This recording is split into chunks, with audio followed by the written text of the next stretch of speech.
이건 미국도 몰랐어요. 푸틴한테 치명상을 주고 싶었던 거죠. 트럼프가 무기와 군사정보를 줘요. 그랬더니 젤렌스키가 벨고로드라는 데 침공해요. 러시아가 정예병력은 온전시켜놨다. 그 새빨간 거짓말에 가깝습니다. 40조 정도 사망보험이 포함됐어요. 20만 명 죽었다는 얘기죠, 최소. 북한이 지원 끊으면 러시아 전쟁 못해요. 미국이 어떻게 하죠? 이것들 봐라. 나를 넘봐. 일본의 비극은 여기부터 시작돼요. 잃어버린 10년, 20년, 30년. 이거 레이건 시기의 소련이 무너지잖아요. 미국은 자기들에게 도전하는 패권을 용서하지 않아요.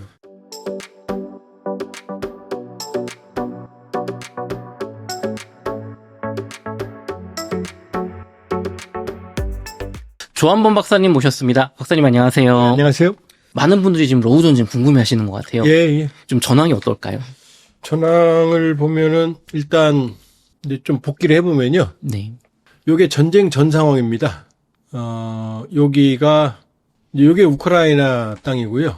그리고 요 크림 공화국 2014년에 러시아가 크림 공화국을 뺏어가요. 네. 그 다음에 도네츠크, 루간스크 요 지역에서 친러계 분리주의자들이 내전을 일으킵니다. 여러분 들으셔도 이게 중요해요. 왜냐? 요 크림반도는 요쪽을 보시면 요게 숫자가 러시아계 주민들 숫자예요. 크림반도는 58%잖아요. 네. 그럼 러시아 사람들이 하는 거예요. 크림반도는 우크라이나 땅이었던 적이 거의 없어요. 1954년에 후르츠초프가 행정적으로만 러시아에 준 거예요. 그러니까 러시아 입장에서 자기 땅이죠. 네. 그러나 독립할 때 우크라이나는 자기네 행정이었으니까 자기 땅이라고 주장하는 거죠. 그 다음에 요 루간스크, 도네츠크 요쪽은 러시아인 거 거의 40%죠? 네. 여기도 25%잖아요, 24. 네. 그럼 나머지는 다 우크라이나냐? 아니에요. 우크라이나 다민족이니까. 우크라이나 계가 줄지만 다른 민족이 많아요. 요것도 다 러시아계 주민 숫자예요, 우크라이나 전역에. 많죠? 네. 요게 2014년의 상황이에요. 여기 뺏어가고 러시아가 이거는 이제 분리주의 운동을 일으키고. 네. 그러다가 이제 이게 2022년 2월 25일이잖아요.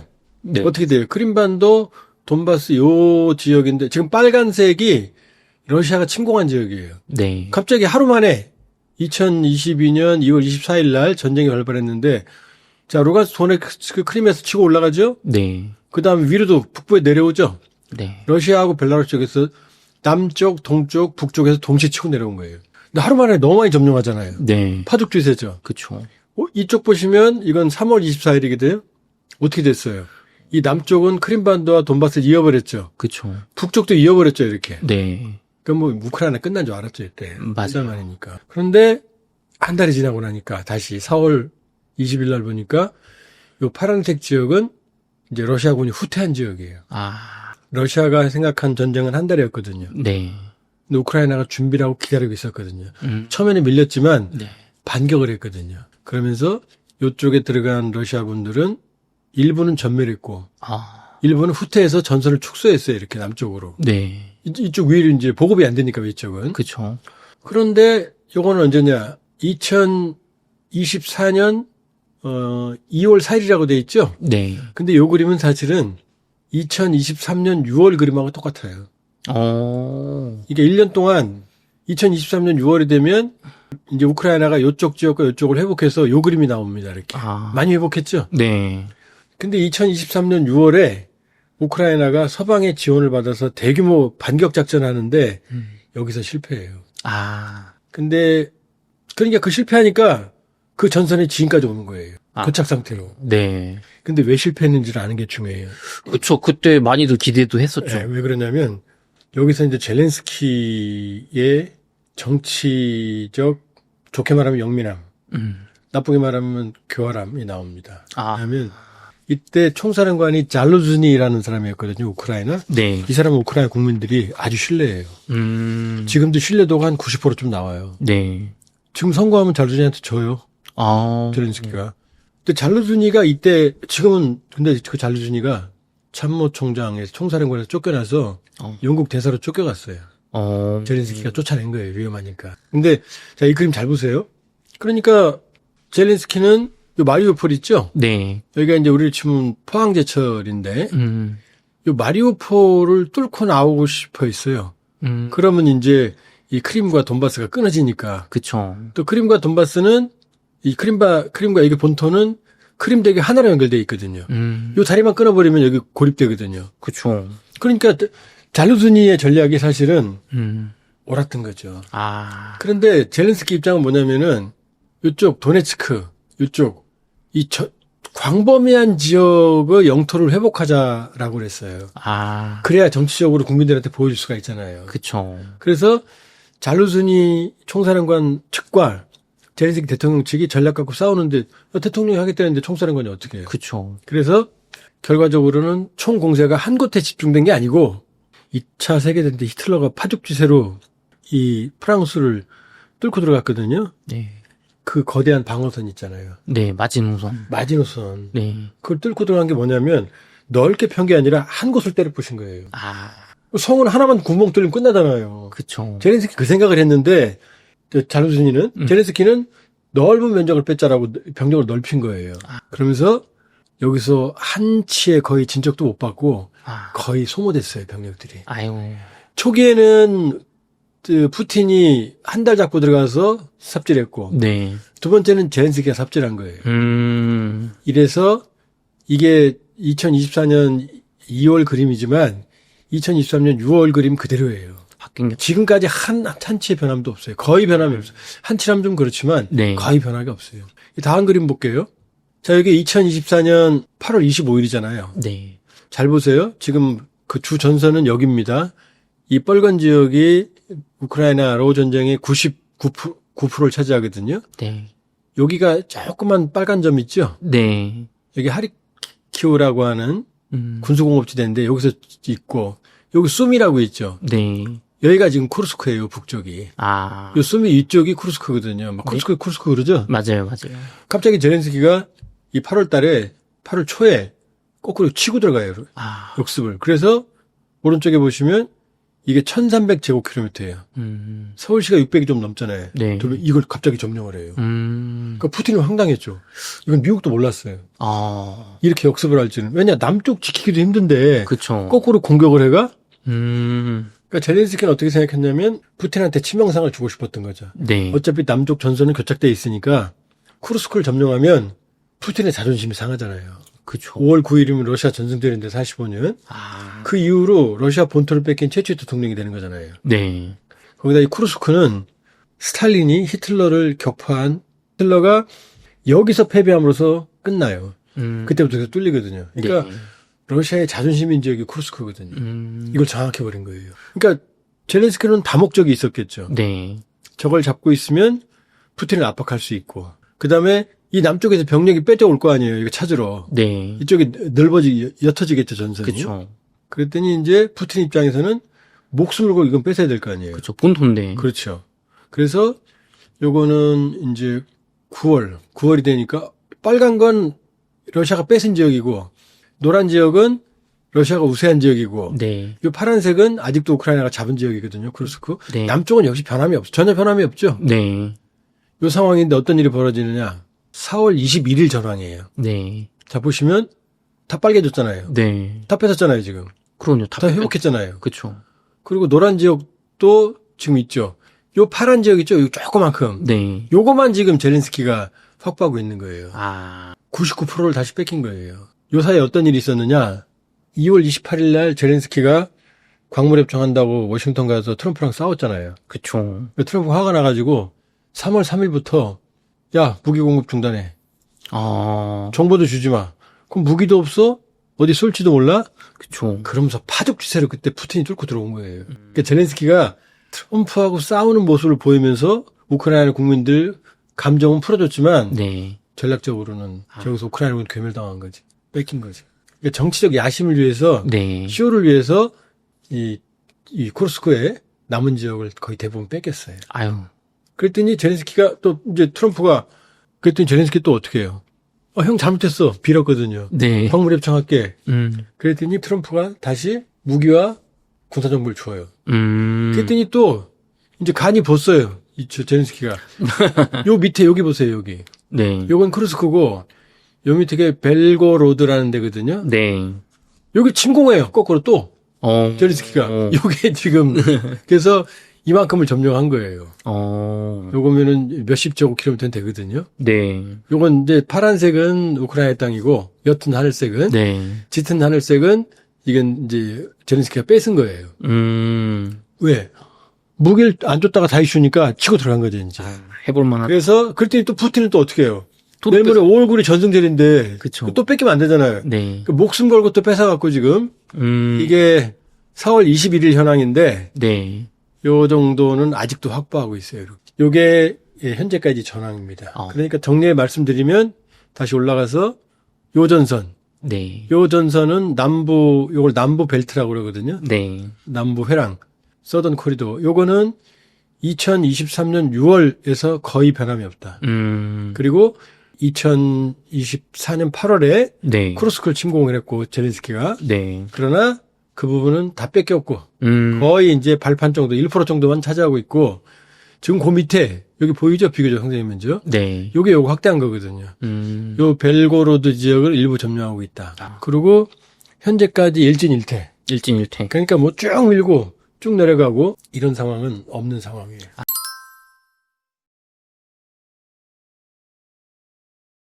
그 박사님 그 요즘 이제 조금 여론적으로 보면 과거에는 러시아가 안 된다였다가 또 최근에 반대 방향으로 우크라이나 그냥 망했고 시간 문제고 러시아가 군사적으로 압도적이고 경제적으로도 제재를 다 견딜 만큼 압도적이다. 이런 여론들이 생겨나고 있는데 좀 박사님 냉정하게 어떻게 보입니까? 저는 항상 말씀드리는 게 우크라이나 전쟁 수행에 본인들이 50에서 55%를 책임져요. 네. 나토가 한 20에서 25%, 미국이 한 20% 정도거든요. 그러면 나토하고 미국이 발표하면 어떻게 되겠어요? 그럼 안 되겠죠. 무너지는 거죠. 그렇죠. 그러니까 나토하고 미국 외부의 지원이 없이는 우크라이나는 전쟁을 할 수가 없어요. 그다음에 트럼프가 무기 지원 끊으면서 다 뺏겠다고 그랬죠? 네. 미국의 20%는 자동차로 치면 엔진이에요. 아, 핵심이구나. 핵심이에요. 군사 정보. 네. 그다음에 강철비라고 영화 보셨어요? 네, 그거 봤습니다. 북한 나오는. 네. 네. 그게 강철비가 하늘에서 포탄에 비가 떨어진다라는 거거든요. 네. 얘가 좀 복잡한데 M270 MLRS 다연장 로켓이라는 게 있어요. 네. 그게 227mm, 227mm의 구경, 네. 길이는 몇 미터가 되죠. 그게 로켓 한 발에 사거리가 32km거든요. 여기에 수류탄에 해당하는 이 자탄이 네. 640개가 들어있어요. 그 한 발 쏘면 수류탄 640개가 하늘에 떨어지는 거예요. 수류탄 살상 범위가 15m거든요. 네. 축구장 한 개 면적에 있는 인원들을 모두 전멸시킬 수 있어요. 엄청나네요. 근데 포드 하나에 6발 들어가거든요. 네. 그 포드가 2개 있어요. 12발이에요. 축구장 12개 면적을 초토화시켜요. 와. 그런데 이게 너무 무거우니까 네. 이걸 가볍게 줄이고 포드 6발짜리 2개를 하나로 줄이고 6발, 12발이 아니라 6발 탱크 캐터필더 궤도를 바퀴로 바꾼 게 하이마스라는 거예요. 네. 하이 모빌리티 아틀러리 로켓 시스템이라는 거예요. 말이 좀 복잡하죠? 네. 고속기동 포백 로켓 시스템이라는 건데 이걸 우크라이나에 줬거든요. 6발짜리. 이거 한 발 쏘면 축구장 6발이 쿠르스크는 평원이에요. 러우 전쟁은 네. 어디 숨을 데도 없어요. 산도 없어요. 숲은 어디에 있냐? 갤러리 포리스트라고 그래서 시인물 따라 요게만 좀 있어요. 그러니까 어떻게 돼요? 러시아군, 북한군 오면 이거 한 발 쏘면 축구장 6개 면적이 전멸당하는 거잖아요. 네. 이걸 줬다 안 줬다 하니까 전황이 바뀌는 거죠. 이 정도예요. 이 정도예요. 그러니까 우크라이나 자체 전쟁 수행 능력이 일단 없어요. 네. 이게 중요한 거예요. 그다음 러시아로 가자. 네. 그러면 러시아가 지금 뭐 정예 병력은 온전시켜놨다. 네. 뭐 타격 없다. 그 새빨간 거짓말에 가깝습니다. 아. 지금 그 허접스러운 북한군까지 받아들이고 네. 전 세계 용맹까지 받아들이고 지금 저렇게 쿠르스크 본토까지 자존심까지 뺏기는데 정예 병력을 온전시켜놓고 뭐 첨단 무기를 감춰놔요? 아니에요. 전쟁엔 코피 터지니까 다 쓰게 돼 있어요. 북한이 지금 지원하는 무기가 탄약으로는 러시아가 쓰는 탄약의 절반 정도예요. 네. 북한이 지원 끊으면 러시아 전쟁 못해요. 그 정도예요. 그 정도예요, 러시아 상황이. 네. 왜냐하면 러시아 수출품이 60%인데 산업이 있겠어요? 군수 공장도 있고 기술은 있지만 대량 생산 체계가 안 돼요. 그러니까 러시아는 이미 군수품은 고갈된 상황이다. 아. 주요 무기들은. 이게 또 서방 쪽 시각에서는 군수품은 그럴 수 있지만 러시아 경제가 지금 탄탄하다. 또 지금 착각이에요. 왜냐? 아, 러시아 경제가 3% 성장, 5% 성장 그러거든요. 맞아요. 그렇게 3에서 5% 성장했어요, 지금까지. 네. 근데 전시 경제잖아요. 음. 돈 들여서 군복 생산하고 무기 생산하니까 생산성이 올라갈 거 아니에요. 그쵸? 그다음 징집해서 월급 주잖아요. 네. 1인당 사망하면 보험금이 2억 원이에요. 지난해 연말 기준으로 그 40조 정도 사망보험이 포함됐어요. 20만 명 죽었다는 얘기죠, 최소. 야, 많이 죽어. 자, 지금 수치만 보시자. 그러니까 제가 어디 가면 이런 얘기하면 막 혼나요. 네. 지금 3% 5% 성장하는데 저보고 맞아요. 돌팔이라고. 근데 이건 간과하잖아요. 러시아 중앙은행 금리가 네. 21%예요. 그렇게 높나요? 그렇게 높아요. 왜냐? 석유 팔아 돈 들어오잖아요. 네. 그럼 사람들한테 월급 주고 사망 보상금 나가잖아요. 네. 그 다음에 무기 생산에 돈이 풀릴 거 아니에요. 그쵸. 산업은 없잖아요. 아. 돈이 풀리면 어떻게 돼요? 인플레이션이 올라가는 거죠. 그 다음에 돈이 어디로 가요? 주식시장으로 가는 거죠. 네. 그러니까 주식시장 활황되고 3% 5% 성장하고 그러니까 좋아 보이는데 아니 기준금리가 21%인데 어떻게 살아요 거기에서. 아. 우리 21%면 어떻게 된 거예요? 망한 거죠. 망한 거죠. 지금 푸틴은 위기에 왜냐? 음. 전쟁이 휴전하면 이제 전시경제가 안 되잖아요. 그쵸. 그럼 이제 경착륙이 되는 거죠. 아. 이대로도 못 가는 거고 네. 전쟁 끝나면 이제 러시아 경제는 흔들리는 이제 추락하는 상황이 될 거고. 그러니까 양쪽 다. 네. 자 설명드리니까 어때요? 양쪽 다 지금 만만데요? 둘 다 상황이 좋지 않다. 아, 둘 다 커피 터진 거예요. 다만 푸틴은 우크라이나보다는 어쨌든 자기가 전쟁 수행하고 있으니까. 네. 그러나 젤렌스키는 자기 의지와 관계없이 음. 서방에서 줬다 뺐다 하면 끝나는 거다. 네. 요 상황이에요. 그러니까 요 상황이니까 어느 한쪽이 전선을 뚫을 수 있겠어요, 없겠어요? 못 뚫죠. 자, 러시아가 뚫으면 어떻게 돼요? 서방이 무기를 더 주죠. 네. 지금 미국이 트럼프가 미적거리니까 네. 베르츠 차기 총리 또 네. 뭐라 그랬냐면 타우로스 미사일 사용할 수 있게 해줄까 이랬어요. 이게 사람들이 잘 몰라요 어떤 무기인지. 네. 이게 비행기에 장착하는데 네. 사거리가 500km예요. 어. 그럼 비행기는 얼마든지 로 국경선 심지어 러시아까지 들어갈 수 있잖아요. 그쵸. 그러면 모스크바가 다 때린다는 얘기예요. 비행기를 타고 들어가면 되니까. 그럼요. 아. 그 아까 줬던 강철비는 지대지 미사일이에요. 네. 영국이 준 게 스톰 섀도우거든요. 네. 이것도 250km예요. 공대지인데. 타우로스는 500이에요. 네. 그러면은 거기다 그 독일 그 다음번 총리가 뭐라고 그랬냐?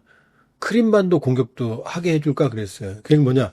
크림반도가 본토하고 다리 하나로 연결돼 있다고 그랬죠? 네. 그 다리 때릴 수 있게 해준다는 얘기예요. 아. 그 다리 끊어지면 크림반도 고립이거든요. 네. 그러니 이걸 주게 되면 푸틴은 어떻게 되겠어요? 난리 나겠는데요. 그러니까 이 정도라니까요. 그러니까 서방이 확 주면 우크라이나가 뚫고 들어가고, 근데 우크라이나가 푸틴을 뚫고 들어가면 어떻게 되겠어요? 푸틴은 핵단추 누를 수밖에 없잖아요. 아. 그러니까 더는 못 들어가게 줬다 뺐었다. 그다음 푸틴이 너무 들어오면요. 타우로스 줄게, 에이테킴스 줄게. 에이테킴스는 아까 그 하이마스가 6발 들어간다고 그랬죠? 네. 에이테킴스는 국경이 커요. 그러니까 그 포도에 한 발에 들어가요. 네. 근데 대신 사거리가 300km예요. 227이면 32km인데 이건 300km예요. 훨씬. 300km까지 날아가서 축구장 4개 면적을 초토화시켜요. 미치는 거죠. 300km 호박을 때려봐요, 계속. 공장 같은 데도 뭐 그렇죠. 군부기지 때리고. 그러니까 이 전쟁은 비극적이죠. 누구도 못 이기는데 슬라브족들끼리 매일 서로 죽이고 죽으면서 자기들이 이기고 지고 있다 착각하고 있는 거죠. 이거에 지금 왔다 갔다 그냥 꼭두각시 둘이 네. 싸우고 있는 거예요. 아, 그렇군요. 말씀해주신 것처럼 그 푸틴 대통령이 일방적으로 부활절 휴전을 선언했다가 또 굉장히 서로 너가 위반했네 하면서 또 이렇게 비방을 했거든요. 근데 푸틴 러시아도 더 이상 전쟁 힘으로는 안 된다. 이게 좀 협상으로 가야 된다. 이렇게 좀 인식을 하고 있을까요? 푸틴이 일단 휴전을 했잖아요. 그렇죠. 전쟁 이후 처음이잖아요, 지금. 아, 2022년 2월 24일 이후로 일방적인 30시간 부활절 휴전이었지만 네. 어쨌든 휴전을 했잖아요. 네. 이게 어마어마한 변화잖아요. 아, 그렇죠. 처음이죠. 처음이잖아요. 그러니까 초기에 집권 이후에 트럼프 1월 20일 날 취임 이후에 그때는 지금 우리가 간과하고 있는데 종전이라는 표현을 썼어요. 종전. 그렇죠. 근데 지금 종전이라는 표현 안 써요. 휴전 그래요. 아, 왜냐? 전쟁을 끝내려는 트럼프 방안이 뭐냐면 네. 푸틴이 좋아하는 방안이거든요. 네. 러시아가 점령한 우크라이나 영토 5분의 1 남한 면적을 인정해 준다. 네. 그 다음에 전쟁 원인이었던 우크라이나 나토 가입 유보시킨다. 그 다음에 우크라이나 안전보장 그런 거 없다. 그냥 미국이 투자하면 그게 안전보장이다. 요한이거든요. 네. 푸틴은 받죠. 봤죠. 근데 우크라이나는 어떻게 해요? 받을 수가 없잖아요. 그러니까 종전이 되면 그 질서를 인정하는 거예요, 서로. 그럼 우크라이나는 종전이 되면 땅 5분의 1 뺏긴 거잖아요, 그냥. 그쵸. 인정해 주는 거잖아요. 네. 유럽은요? 저 나쁜 새끼가 뺏어갔는데 저거 인정해 준다고? 그럼 나쁜 놈 또 나쁜 놈. 그러니까 우크라이나와 나토가 이 안은 받을 수가 없잖아요. 네. 종전 협정은 못 하죠, 그러니까. 그쵸. 근데 휴전은 되죠. 아. 끝나는 게 아니니까. 그쵸. 일단 좀 쉬자는 거니까. 일단 우리처럼 비극적으로 되겠죠. 53년에 휴전했지만 지금까지 이 모양이잖아요. 그쵸. 그러니까 휴전은 서로 상처가 안 남죠. 아. 이게 끝나는 게 아니니까. 그쵸. 그러니까 지금은 종전에서 휴전으로 넘어왔어요. 용어가 바뀌었어요. 아. 이게 사람들이 지금 잘 눈치 못 채시는데 네. 종전에서 휴전으로 용어가 바뀌었고 네. 드디어 푸틴이 한 번 30시간 했잖아요. 맞아요. 그 흐름으로 봐요. 전쟁은 끝나가고 있는 거죠. 휴전은. 전제 휴전으로. 왜냐하면 우리도 6.25 한국전쟁 3년 했지만 네. 휴전협상을 2년 동안 했어요. 아. 그리고 휴전협상 하는 동안에 전투가 치열해졌어요. 고지전. 왜냐? 네. 휴전협정이 체결이 되면 본인들이 서 있는 그 땅이 국경이 되거든요. 한 치라도 더 뺏어야 될 거 아니에요. 네. 쿠르스크 조그만 땅이라도 젤렌스키 갖고 있어야 자존심 사는 거고 네. 푸틴 입장에서는 남부 지역 더 확보해야 되는 거고 이거죠.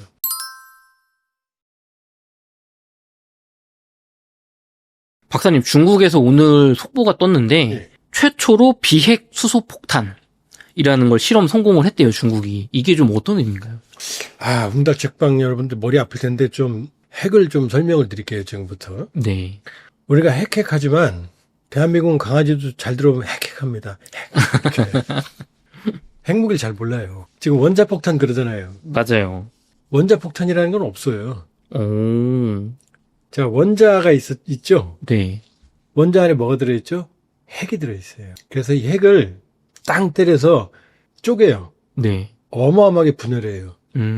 이걸 분열탄이라고 그래요. 네. 우리가 원자폭탄이라고 알고 있는 히로시마 나가사키가 바로 이 분열탄이에요. 아. 근데 지금 수소폭탄 그랬죠? 거꾸로 이 핵을 분열시키는 게 아니고 예. 두 개의 핵을 예. 강제로 융합을 시켜요. 그러면은 융합하면서 네. 이 분열 때보다는 비교가 안 되는 열과 에너지가 발생. 이게 수소폭탄이에요. 아, 훨씬 열과 에너지가 많이 발생한다. 태양이 이거예요. 태양 이 방식인 거예요. 그래서 인공태양 그러잖아요. 네. 그렇죠? 네. 지금 울진 이 원자력 발전소는 분열이고 핵 분열이고 네. 이것과 비교도 안 되는 어마어마한 에너지를 내는 게 융합이거든요. 그게 인공태양이에요. 그러니까 수소폭탄이에요. 그러니까 원자폭탄을 느리게 네. 분열을 아주 느리게 하면 원자력 발전소가 되는 거고 인공태양을 만들어내면 그 수소폭탄을 예. 이제 원리를 활용하면 인공태양이거든요. 자, 그러면 지금 비핵 수소폭탄 그랬잖아요. 맞아요. 핵인데 비핵이니까 이상해요, 지금 용어가. 자, 그걸 설명을 드릴게요. 이 히로시마에 떨어졌던 건 우라늄탄이고 나가사키에 떨어졌던 건 플루토늄탄이에요. 이 우라늄탄은 뭐냐? 우리 원자력 발전소에 우라늄을 쓰잖아요. 천연 우라늄 광석에는 우라늄이 0.7%밖에 안 들어있어요. 생각해보세요. 만약에 흙 속에 석탄이 0.7%라면 그거 가져다가 연탄 만들면 타요, 안 타요? 안 탈 것 같은데요. 안 타죠. 그럼 어떻게 해야 돼요? 연탄만 골라내요. 아. 그걸 농축이라고 그래요. 농축 들어봤죠? 네. 요걸 20%까지 농축을 하면 요게 원자력 발전소. 네. 5에서 20% 농축하면 원자력 발전소에 들어가요. 네. 이건 안 터져요. 근데 이걸 저농축, 고농축, 90%, 95% 이상 농축을 하면 네. 이게 히로시마에 떨어졌던 고농축 우라늄탄 리틀보이가 되는 거예요. 그러면 이걸 땅 때리면 네. 이게 초고속으로 분열해요. 100만 분의 매춘이 한 5초 차이 내요. 와. 빅뱅 생각해 보세요. 네. 빅뱅 그 우주 원리 있죠? 네. 땅 터지는 순간에 천문학적으로 지금 늘어나는 거 아니에요. 맞아요. 그거 똑같은 거예요. 그런데 그 우라늄을 갖다 놓고 땅 때릴 거 아니에요. 네. 이게 기폭제예요. 그러니까 오펜하이머 영화 보셨나 모르겠네요. 그거 네. 보면 가운데 고농축 우라늄을 두고 이렇게 폭발 렌즈라고 해서 이렇게 큰 축구공처럼 돼서 네. 이렇게 폭발이 안으로 들어가서 한꺼번에 충격을 주는 장치를 폭발 렌즈라고 그러거든요. 네.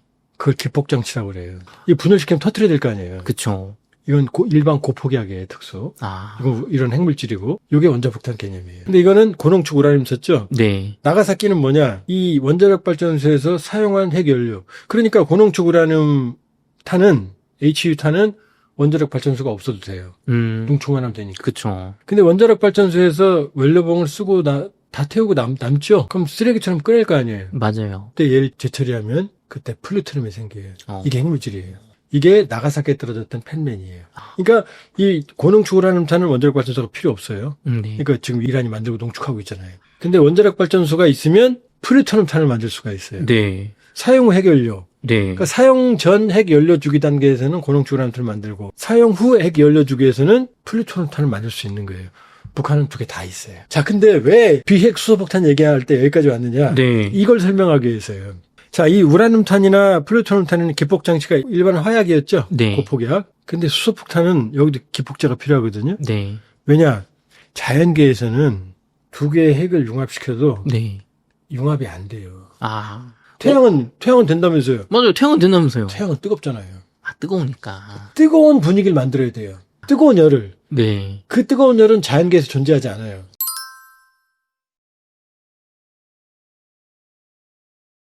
아, 그럼 이제 인위적으로 엄청난 고열을 그렇죠. 가해야 그때 요 두 개의 원소를 인위적으로 태양은 뜨거우니까 자동적으로 융합이 되죠. 네. 융합이 될 때 이때 고온을 만드는데 태양은 필요 없죠. 지가 뜨거우니까. 네. 자연계에서는 이 온도를 만들어낼 수가 없어요. 근데 만들어낼 수 있는 게 딱 하나 있어요. 오. 그게 바로 원자폭탄이에요. 이 원자폭탄을 분열탄과 융합탄을 네. 기폭제로 사용하는 거예요. 야, 그러면 원자 폭탄이 기폭탄인 거예요. 그렇죠. 원자폭탄이 터지면 엄청난 고열이 발생할 거 아니에요. 네. 그러면 왜 수소폭탄이라고 말하느냐?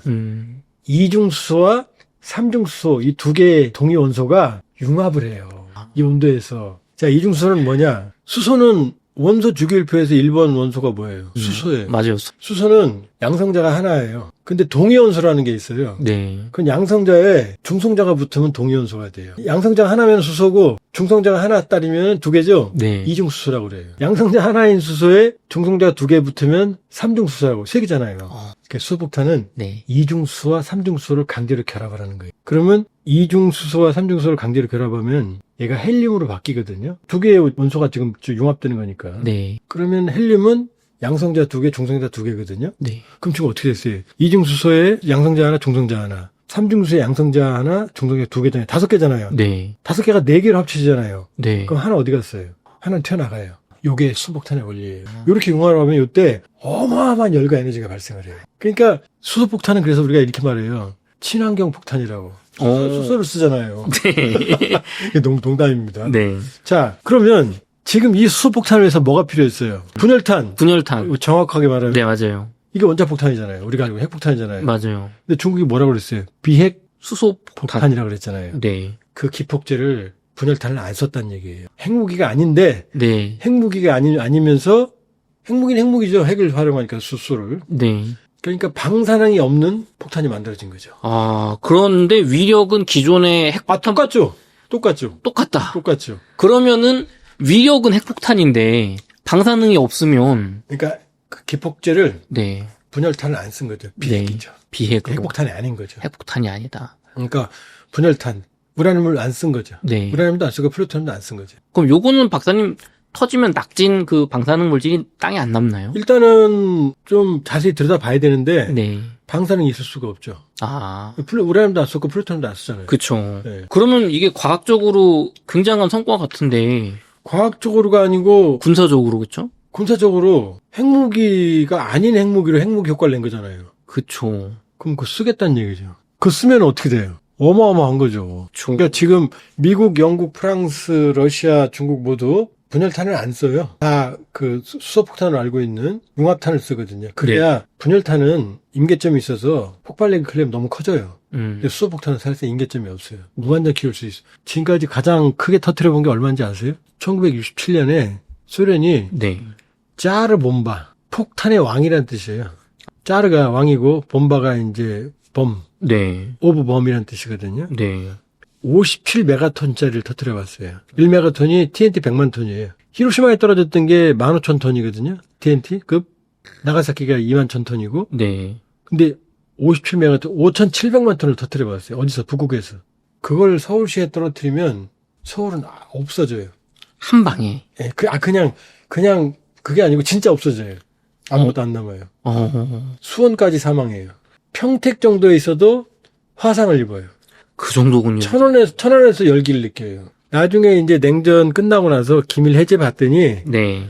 51메가톤, 5,100만 톤이라는 설도 있거든요. 어쨌든 미친놈들이죠. 5천만 톤 넘게를 터뜨려 본 거거든요. 이게 수소폭탄을 쓰는 거거든요. 와. 그러니까 수소폭탄은 무서운 거죠. 임계점이 없으니까. 그래서 오펜하이머도 이건 아닌데 그랬다는 거 아니에요. 수소폭탄 보고 나서. 근데 그 효과를 내는 폭탄을 저도 뭐 영상은 봤지만 진위 여부는 모르겠어요. 아직은. 근데 이론적으로는 가능하거든요. 왜냐? 그 온도를 만들어내면 되니까. 네. 중국이 말한 방식이 태양이 내는 고열을 핵 분열탄이 아닌 걸로 네. 만들어내면 되거든요. 근데 문제는 크기거든요. 그 크기 안에서 구해내야 되거든요. 네. 뭐 이 아파트만 한 데서 장치 만들어서 열 만들 수 있겠죠. 네. 근데 그게 아니라 쓸 수 있는 폭탄 안에서 네. 그 안에서 기폭제 역할을 해야 되거든요. 네. 그 기술을 확보할 수 있는 점은 그건 몰라요. 음. 그러나 중국이 비핵 수소폭탄을 만들었다는 건 경천동지할 일이죠.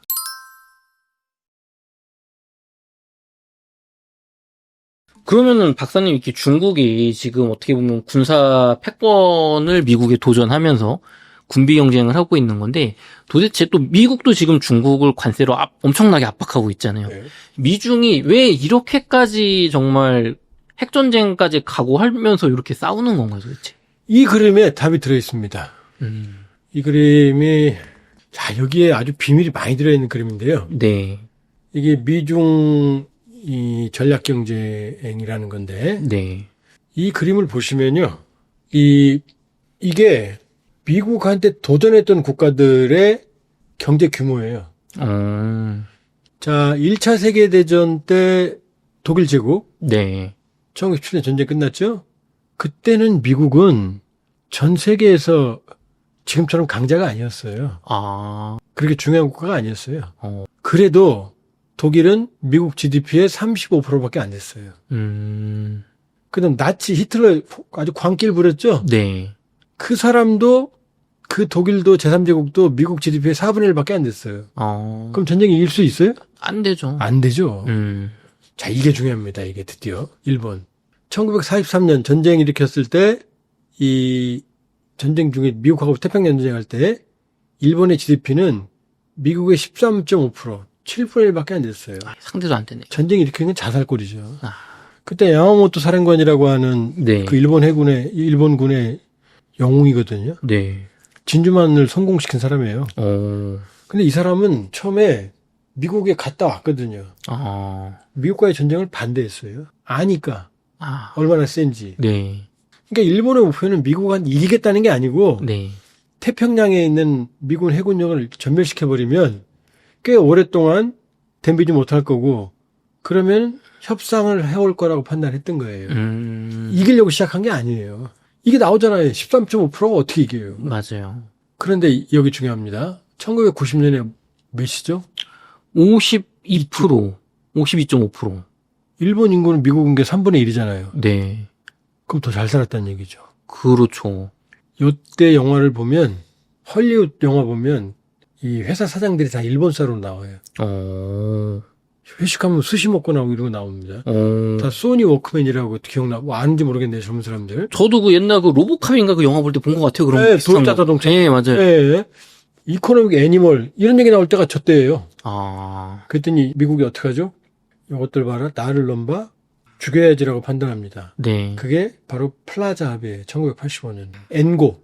네. N 가치가 높아지면 네. 수출이 불리하잖아요. 그쵸. 일본의 비극은 여기부터 시작돼요. 잃어버린 10년, 20년, 30년. 네. 지금 미국 GDP 지금 절반이었잖아요. 네. 지금 미국 GDP의 4분의 1, 5분의 1, 6분의 1까지 줄어들어요, 지금. 어마어마하게 줄어든 거예요, 지금. 그쵸. 계속 줄어드는 거죠. 자, 지금 2020년이죠? 네. 지금은 더 떨어졌어요. 훨씬 더 떨어졌어요. 그러면 일본을 죽인 게 누구죠? 중국이에요, 소련이에요? 미국이라고 봐야죠. 미국이잖아요. 그러니까 미국은 자기들에게 도전하는 패권을 용서하지 않아요. 자, 소비에트 러시아, 소련이죠? 네. 80년이 얼마예요? 40.4%요. 로널드 레이건이 이것들 이제 죽이기 시작합니다. 그러면서 고르바초프 항복하고 네. 소련이 무너지잖아요. 네. 이게 레이건 시기예요. 네. 레이건이 무너뜨린 거예요. 그런데 중국이 2020년에 얼마예요? 71.4%요. 75% 6%까지 갔었어요. 와. 지금은 이제 미국이 잡기 시작하면서 네. 강달러가 되면서 한 70% 이하로 내려갔거든요. 그러면 일본을 미국이 50%대 주겠잖아요. 네. 그럼 50%대 왜 못 주겠어요? 그게 오바마 정권 출범하는 그 전후였거든요. 네. 2009년. 네. 이때 주겠어야 되거든요. 근데 이때 어떤 일이 벌어졌냐? 2007년, 8년. 금융. 서브프라임 모기지. 아. 예? 리먼 브라더스. 네. 대공황 이후로 미국의 정말로 공황에 가까운 공포에 가까운 경제 위기가 닥친 거예요. 그러니까 미국이 코피 터지잖아요. 네. 그러니까 잡아야지 하는데 잡을 수가 없는 거예요. 지금 자기 국내 문제로. 아. 그때 이 오바마가 내세운 정책이 네. 피보트 아시아 정책이에요. 아시아 중시 정책. 네. 왜? 소련이 무너졌으니까 유럽이 안중해. 네. 시일가스로 미국이 에너지 독립을 하니까 중동이 안중해. 네. 해외 원정군이 남았어. 근데 지금 어떤 놈이 치고 올라와? 누가? 중국이야? 네. 리밸런싱. 해외 주둔 미군 군 해군력이잖아요. 네. 그걸 아시아에 집중 재배치. 이게 재균형 정책이에요. 아. 아시아 중시 리밸런싱. 이렇게 오바마 정부는 중국을 잡으려고 했는데 네. 서브프라임 모기지, 리먼 브라더스 이런 걸로 코비 터지는 바람에 중국 잡을 기회를 놓치니까 계속 치고 올라온 거죠. 아. 그러니까 오바마 정부 다음에 누구예요? 트럼프죠. 트럼프잖아요. 네. 그러니까 트럼프가 여기 뭐라고 써있죠? 이 그림? 이게 인도 퍼시픽이거든요. 네. 자, 인도 태평양 전략을 트럼프가 내세웁니다. 이게 트럼프 일기 때예요. 네. 오바마는 뭐라고 그랬어요? 피보트 아시아 그랬잖아요. 맞아요. 아시아. 아시아는 여기잖아요. 이 그림에서 여기. 맞아요. 그쵸? 동북아시아. 예. 근데 태평양이면 더 넓어지는 거고 네. 이제 인도양까지 합치잖아요. 오. 그럼 어떻게 돼요? 인도는 중국과 왼수거든요. 아. 인도를 끌어들이는 거예요. 그다음에 퍼시픽 누구? 호주를 끌어들여요. 네. 호주가 또 중국이랑 이 견제 세력이거든요. 그다음에 일본은 원래 중국이면 지금 으르렁거리잖아요. 그쵸. 그럼 미국 이게 뭐예요? 쿼드예요. 쿼드. 음. 미국, 일본, 인도, 호주를 묶어서 누굴 잡아요? 중국을 잡. 중국을 그게 인도 퍼시픽 전략. 그러니까 오바마의 아시아 피보트 아시아가 인도 퍼시픽으로 확장된 거예요. 아. 그러니까 트럼프가 막 경제만 잡는 것 같는데 네. 자 그래서 트럼프의 전략을 이게 다이아몬드처럼 보였죠? 네. 이걸 다이아몬드 전략이라고 그래요. 누굴 때려잡는 중국을 잡는 포위 되잖아요 중국이. 네. 그랬더니 중국은 어떻게 하느냐? 두루무치, 두샨베, 파키스탄이죠. 이스탄불, 터키, 모스크바, 로테르담, 베네치아, 그리스, 사우디아라비아, 그 다음에 케냐, 콜롬보, 자카르타, 하노이, 푸조, 이게 바로 1대1로예요. 그러니까 이 1대1로 전략을 통해서 중국 중심의 경제 중심의 물류 체계를 교통 물류 체계를 만들겠다. 이거 뭘로 보이죠? 진주 목걸이처럼 보이죠? 이거 목걸이처럼 보이네요. 예, 진주 목걸이 전략이라고 그래요. 요 두 전략이 충돌하는 거예요. 그러니까 미국은 트럼프, 오바마 사이 안 좋잖아요. 네. 근데 이건 이어지는 거잖아요. From Pivot Asia to Indo-Pacific. 더 진화했잖아요. 그쵸. 반드시 잡아야 되는 거죠. 중국은. 왜? 그림이 보여줬잖아요. 70% 넘었잖아요. 이제. 네. 그러니까 미국의 입장에서는 한 놈만 팬다. 언제부터? 오바마 때부터. 누구냐? 민주당이든 공화당이든 그건 바로 중국인 거예요. 자, 바이든으로 와볼까요? 자, 트럼프, 이게 이제 트럼프 정부의 인도태평양 전략이 처음으로 나왔거든요. 네. 2019년에 인도퍼시픽. 네. 원래 인도태평양 전략은 트럼프 게 아니에요. 그럼 누군가요? 아베 거예요. 일본의 아베. 아베가 아. 아베가 인도퍼시픽을 먼저 얘기했고, 네. 자유롭고, 개방된 인도퍼시픽. 이 개념을 아베가 처음 말했어요. 이걸 갖고 트럼프를 만나러 갔더니 트럼프가, 좋은데 내가 가져갈게. 가져간 거예요. 일본의 야심을 알 수 있겠죠. 일본도. 우리 조심해야 돼요. 인도태평양 전략을 처음 얘기한 게 누구라고요? 아베라고요. 군사적으로 한번 뛰어보겠다. 이제 그 패권, 네. 옛날에 DNA에 숨어있던 패권을 드러내기. 그러니까 아베를 일본 사람들이 좋아했던 거예요. 강력한 일본의 부활을 예고했으니까. 네. 자, 그러면 오바마하고 트럼프하고 왼수죠. 네. 그런데 오바마의 아시아를 더 받아서 확장시킨 게 인도퍼시픽이잖아요. 아베 거 받아다가. 네. 그럼 바이든하고 트럼프 왼수죠. 네. 이거 보세요. 바이든도 인도태평양이에요. 아. 자, 국가안보 전략 중간 지침이라는 게 있거든요. 네.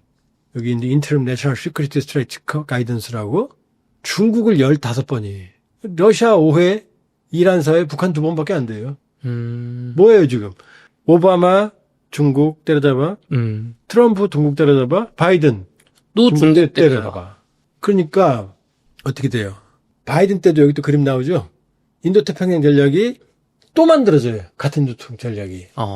그런데 트럼프의 인도태평양 전략은 국방부에서 만들었거든요. 네. 근데 바이든 때는 백악관에서 만들어요.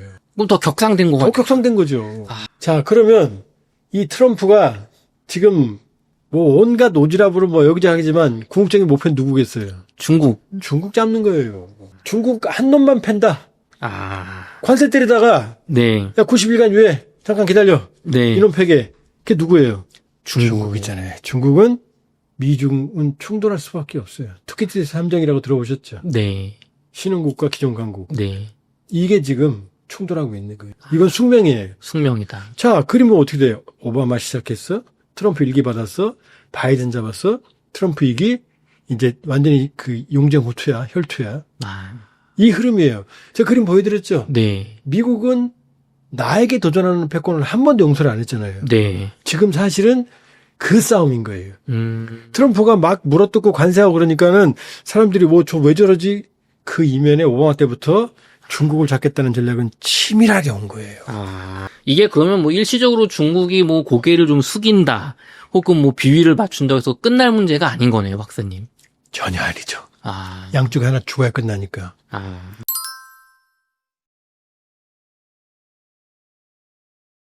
그러니까 최소한 중국이 더 이상 그렇다고 뭐 중국이 죽겠어요?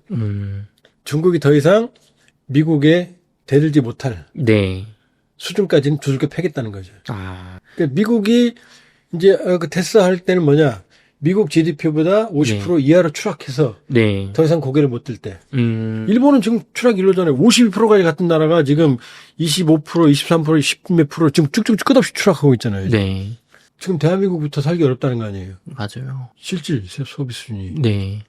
그러니까 일본 지도부가 미국 좋아할까요? 싫어할까요? 속마음으로는 싫어하지. 아는 사람들은 이렇죠. 그런데 일본은 실용주의니까 네. 참는 거죠. 아베가 인도퍼시픽 태평양 전략을 얘기했잖아요. 네. 자기들이 주인이 되고 싶은 거죠. 그러니까 일본은 항상 두 얼굴을 가지고 있어요. 그 우리가 잘 봐야 돼요. 박사님, 그러면은 결국에는 요 마지막 질문입니다. 중국과 미국의 싸움에서는 결과적으로 미국이 이기게 될까요? 제가 하도 단언적으로 말해서 틀린 적이 많아가지고. 자, 이 그림 보세요. 아까 이 그림은 보셨죠? 네. 이게 미국의 라이벌이거든요. 네. 이게 중국이 75, 6%까지 갔거든요. 네. 무서웠죠, 진짜. 무서웠죠. 그래서 그때 나온 게 뭐예요? 2000 몇 년이면 추월한다. 미국 넘는다. 네. 그 다음에 지금도 뭐 아까 모두의 비핵 수소폭탄, 그 다음에 딥시크 뭐 시작해서 어마어마했죠? 그러면 이쪽을 보세요. 이쪽을. 이게 미중 전략경이 또 다른 그림인데요. 네. 자, 중국이 2024년 국방비거든요. 네. 8,860억 달러예요. 우리가 그동안 농담 삼아 천조국 그랬어요. 네. 국방비 1,000조 이상. 그렇죠. 미국 천조국. 넘었어요. 더 올라갔나요? 중국은 얼마예요? 2,280억 달러. 네네. 몇 분의 1이에요? 3분의 1, 4분의 1, 그쵸, 맞아요. 1144조인데 300조 원인데. 물론 이렇게 하면 또 이렇게 말해요. 뭐 중국은 뭐 숨겨놓은 비용이 많다. 아무리 그래도 이게 비교가 됩니까? 자, 천하의 러시아. 1위죠? 네. 2위에서 10위까지 다 더해도. 네. 미국 국방비를 못 넘어요. 그 정도 압도적이군요, 국방비가. 이 숫자가 보여주잖아요. 네. 미국 국방비의 3.5분의 1 정도죠? 그쵸? 네. 뭐 4분의 1 가깝네요, 진짜.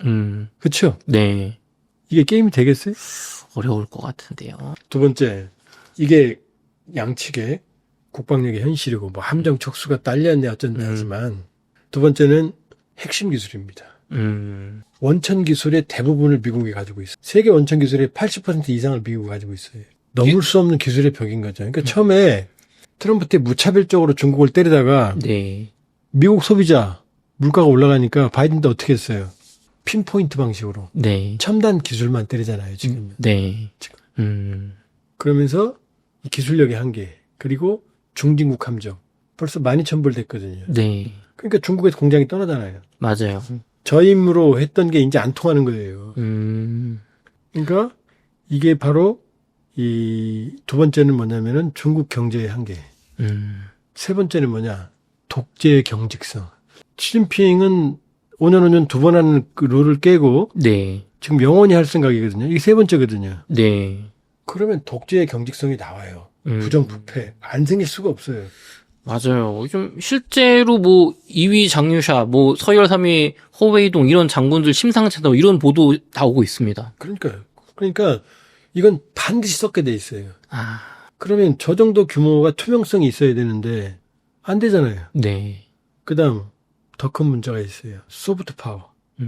도덕적 헤게모니가 있어야 되거든요. 네. 지금 트럼프가 위험한 건 미국이 지녔던 도덕적 헤게모니를 스스로 깨니까 더 위험한 거예요. 딴 것보다. 그동안 많은 사람들이 우리 때 뭐 반미하고 미국 싫어했던 많은 친구들도 유학 갈 때 다 미국으로 갔어요. 저는 소련으로 갔습니다. 네. 왜냐? 미국에 가면 이 보편 가치, 네. 민주주의, 인권, 시민의식 이런 게 있었거든요. 그러니까 모든 제국은 폭력만 가지고 세계를 지배하지 않아요. 톨레란스, 포용력 네. 이런 게 있어요. 그러니까 몽고가 어떻게 했죠? 고려를 인정해 주잖아요. 맞아요. 그다음에 몽고가 러시아, 우크라이나를 240년간 1240년부터 1480년 240년간 지배하거든요. 네. 그런데 영주들은 다 인정해 줘요. 아, 물론 반항하면 지지박죠. 네. 그다음에 로마 제국도 거대한 영토 안에 각 지역을 유대인들도 자기 스스로 자치해 줬잖아요. 네. 종교도 다 인정해 줬잖아요. 부처님 돌아가신 이유도 이거 제가 제 개인적으로 어떻게 해석하느냐. 로마는 다신교거든요. 네. 다신교거든요. 근데 그 예수님은 유일신이잖아요. 하나님. 네. 그러니까 이걸 인정을 할 수가 없는 거죠. 그러니까 그 정도로 이 제국은 보편 가치라는, 그러니까 폭력만이 아니고 조선시대 때, 고려시대 때 우리가 그렇게 사대주의라고 욕먹으면서 중국으로 달려간 이유는 뭐예요? 거기에 첨단 문명, 가치, 문학, 예술 다 있었잖아요. 네.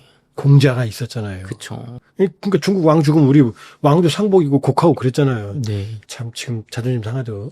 어쩔 수가 없었던 거예요. 그런데 중국이 그게 있냐고요, 지금. 중국은 자기 문화를 스스로 때려 부순 나라 아닙니까? 없잖아요, 지금. 네. 지금 뭐 민주주의 안 되죠. 인권 안 되잖아요. 네. 홍콩 지지밟잖아요. 그쵸. 민주주의 우리가 태남문 얼마나 그 수천 명을 그 탱커로 지지밟고 지금도 종교적 차이도 없잖아요. 맞아요. 시민의식 민주주의 없잖아요, 지금. 그래서 야, 니네 민주주의 왜 안 하니? 그럼 뭐라고 말해요? 아, 중국 특색의 사회주의야. 신장 위구르에서 얼마나 잔혹하게 그 소수민족들 탄압합니까? 거기 나온 얘기는 끔찍하잖아요, 지금. 네. 거의 뭐 사람을 짐승처럼 들어 고문하고 맞아. 폭행하고 그런 나라가 지금 사람들이 중국 좋아해요?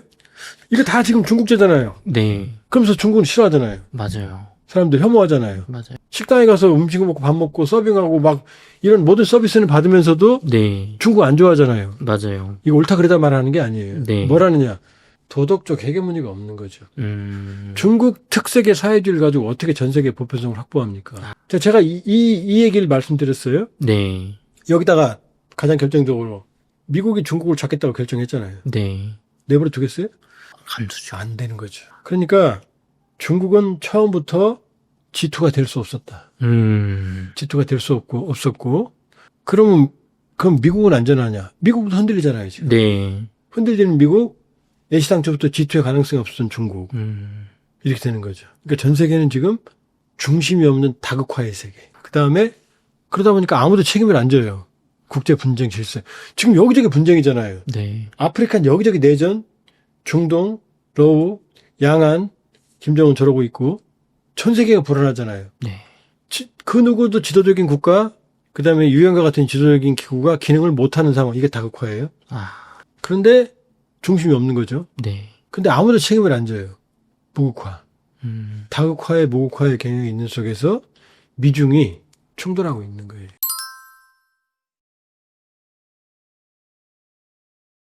박사님, 오늘 또 속보입니다. 러시아에서 이란과 러시아가 포괄적 전략적 동반자 선언을 했거든요. 예. 이게 좀 어떤 의미인가요?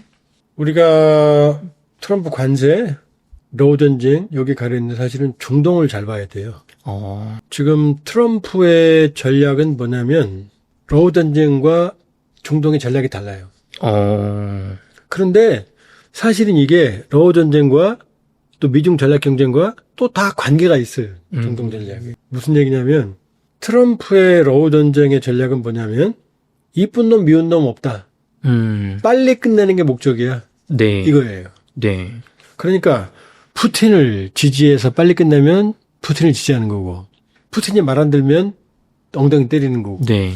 젤렌스키가 말 안 들면 엉덩이 때리고 말 들으면 껴안아주고 이거예요. 목표는 뭐예요? 빨리 끝내는 거. 빨리 끝내는 거. 왜냐? 내 전쟁 아니거든. 내 돈 안 낼 거거든. 네. 실제로 맞고요. 그쵸. 실제로 이미 소련 체제가 무너졌는데 유럽은 미국의 주요 관심이 아니에요 이제.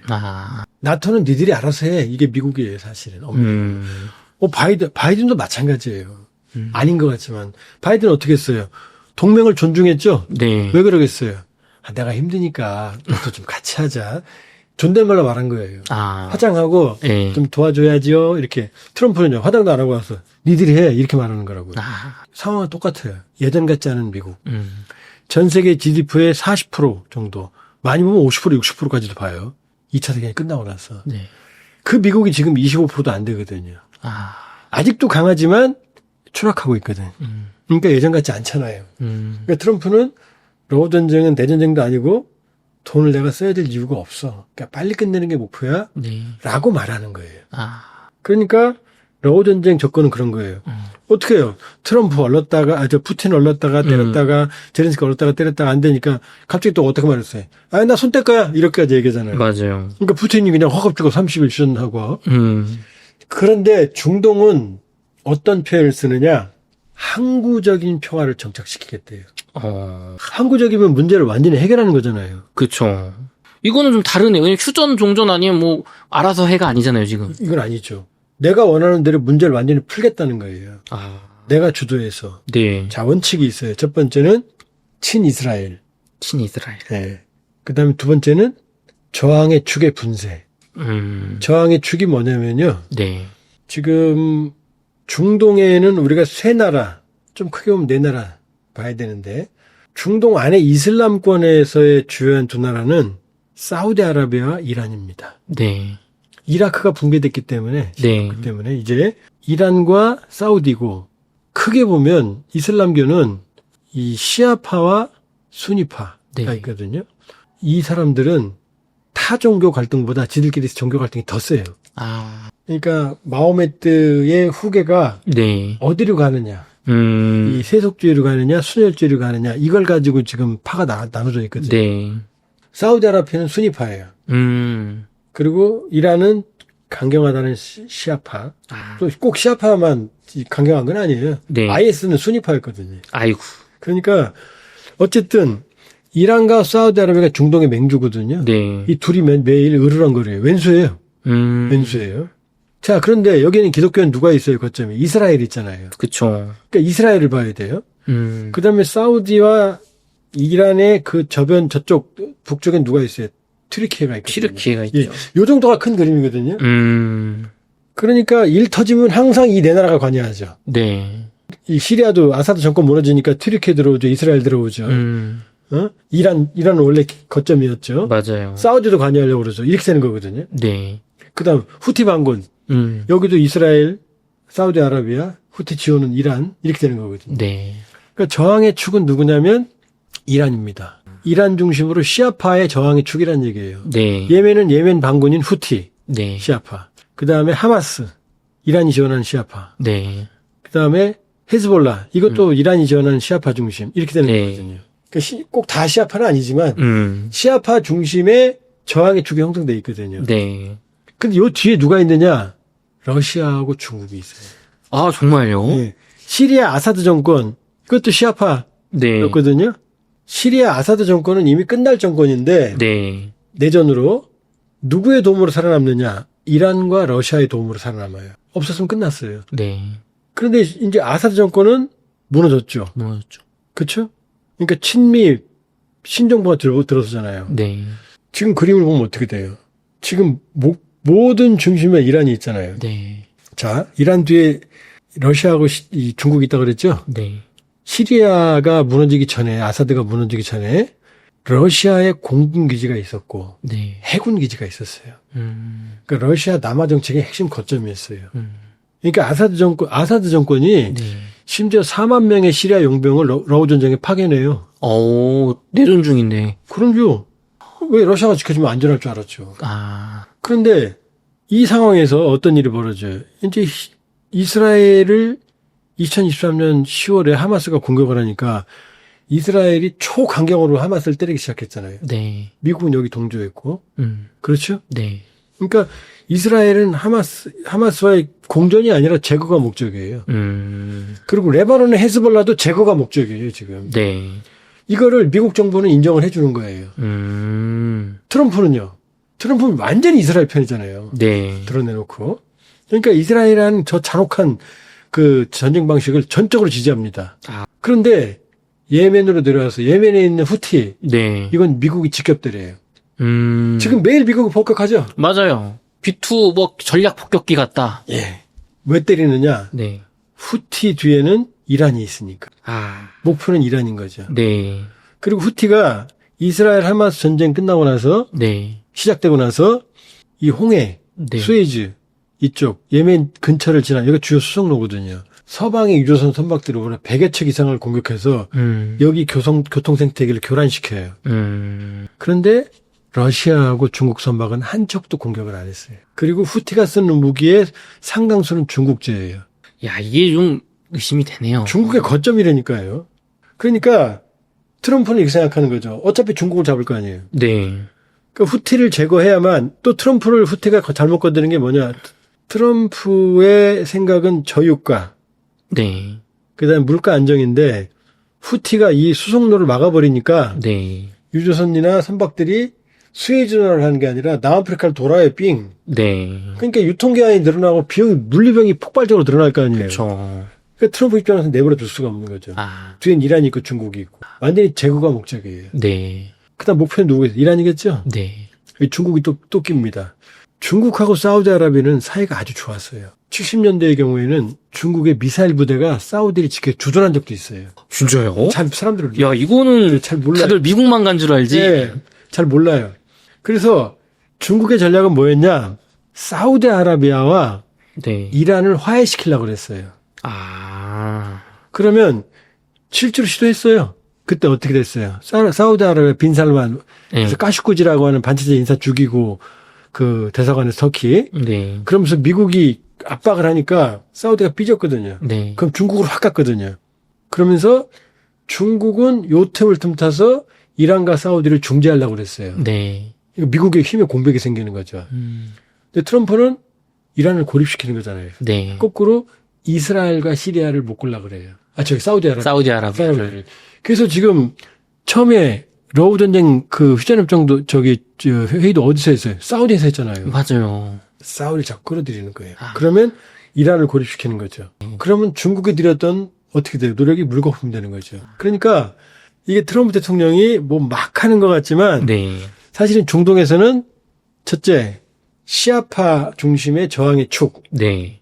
이란을 세력을 약화시키거나 네. 사실은 레짐 체인지까지도 의도하고 있는 것 같아요. 아. 그래서 자 이미 아사드는 무너졌어요. 시리아 시아파 축은.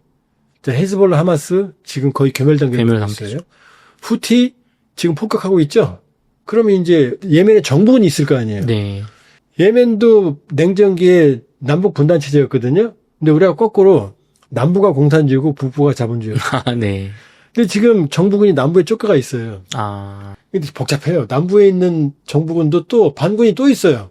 공산주의 복귀리는 반군이 또 있어요. 아. 그러니까 복잡한데 어쨌든 이 예멘의 정부군은 이제 후티가 코피 터지니까 네. 위에서 아랍에미리트하고 사우디는 이 후티를 받을 수가 없거든요. 네. 시합하니까. 이걸 제거하려고 아랍에미리트는 참전까지 했어요. 오. 사우디아라비아도 계속 후티랑 싸웠어요. 네. 그러니까 후티가 코피 터지니까 이제 아랍에미리트와 사우디의 지원을 받아서 네. 예멘 정부군이 지상전을 준비하고 있어요. 아. 그러니까 후티 반군은 괴멸될 가능성이 높다. 어떻게 돼요 이제? 남는 건 이란이잖아요. 그쵸.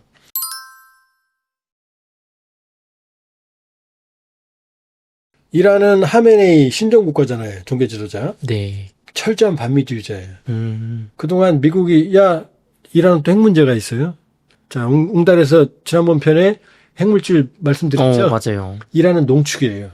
우라늄 농축 쪽이에요. 농축을 90% 이상이면 고농축 핵폭탄이 되는데 지금 60%까지 하고 있어요. 야. 이거 위험하죠. 네. 그러니까 바이든 때는 협상했는데 지금 트럼프는 뭐라고 그랬어요? 말 안 들으면 폭격할 거야 그랬어요. 대통령 입에서 어떻게 폭격이란 말이 나와? 그 하메네이가 그동안 버티다가 언론에 보도됐어요. 자기 측근들 산부위원들 불러다가 마라톤 회의를 했대요. 네. 그래서 결론이 뭐냐? 협상 안 하면 정권 무너집니다. 아. 그랬더니 협상으로 나왔어요. 아. 지금 트럼프의 목표는 북한, 이란의 핵 농축의 뭐 20%, 10% 이게 아니고 네. 아예 그 시스템을 제거해버리고 싶어요. 그러니까 이란은 지금 위기에 처해 있다. 잘못하면 정권 붕괴까지. 왜냐? 이란이 네. 70년대 팔레비 정권 때 여자들이 비키니까지 입었던 나라예요. 아, 정말요? 근데 지금 이러고 다니잖아요. 맞아요. 불만이 없겠어요? 무슨 히잡 안 쓴다고 뭐 했다고 막 때리고. 태형가하고 무슨 처형하고 뭐 불만이 폭발 직전이에요. 아. 이란은 신정국가 호메이니 때문에 수십 년 전에 후퇴했다고 봐요. 이런 얘기하면 이슬람 사람들 싫어하겠지만 아니 종교 역할을 해야지 아예 신정국가가 돼버리니까 그러니까 이란 국민들이 어마어마하게 불만이 많아요. 툭 치면 깨질 수도 있어요. 북한하고 비슷해요. 아. 북한과 비슷하다. 그러니까 지금 이란은 자 이제 중동이 설명이 되죠. 네. 트럼프 대통령이 뭐라고 말했죠? 처음에 항구적으로 해결하겠다. 맞아요.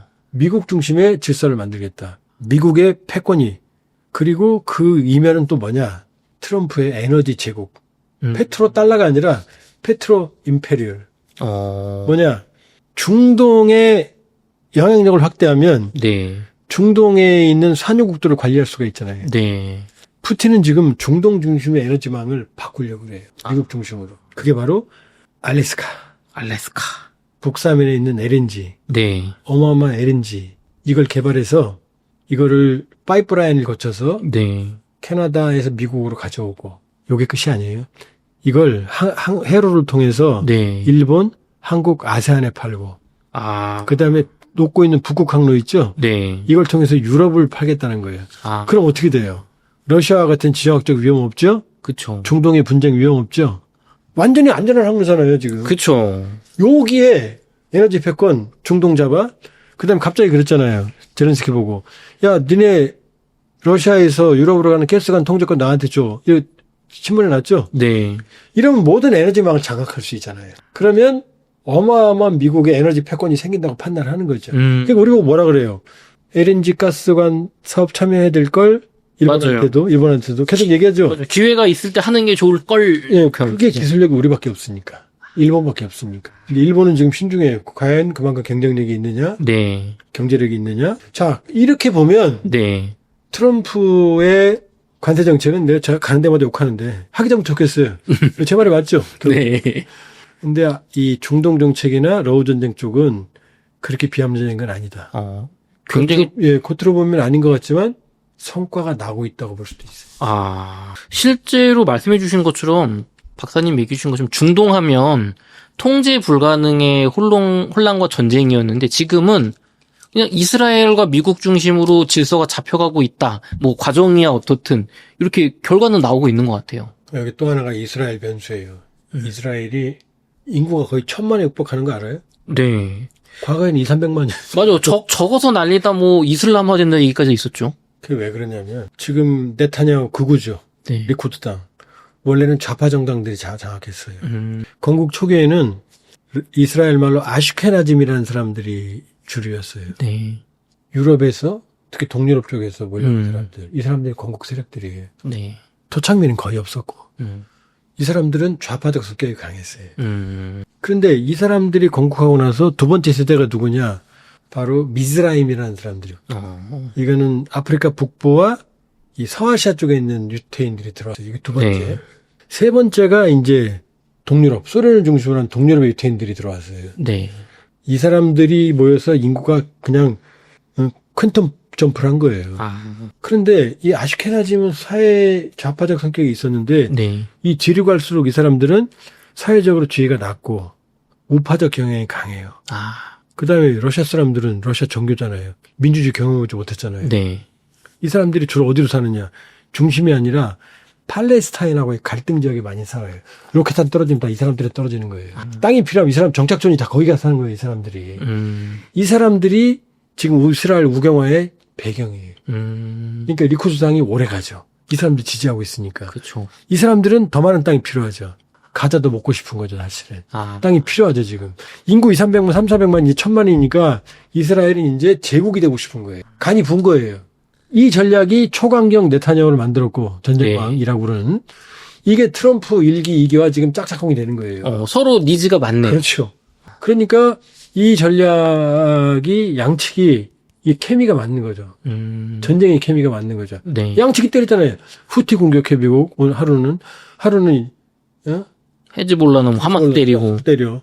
문제는 이게 무차별적이라는 거죠. 민간인과 군인을 가리지 않는다는 거죠. 그러니까 중동은 우리가 알고 있는 옛날에 그런 상황이 아닐 거다. 이제 트럼프가 말하는 항구적인 해결법 쪽으로 근접하고 있다. 그렇다고 완전히 해결되는 건 아니죠. 네. 그렇게 보시면 됩니다. 좋습니다. 박사님 제가 최근에 대동강 TV 들어가 봤는데 북한에서 오신 여군 출신 분 인터뷰하신 영상이 하나 있더라고요. 예. 북한군이 3일마다 굶어 죽는다 그런. 자기 부대에서 예. 3일에 한 명씩 영양실조로 죽었대요.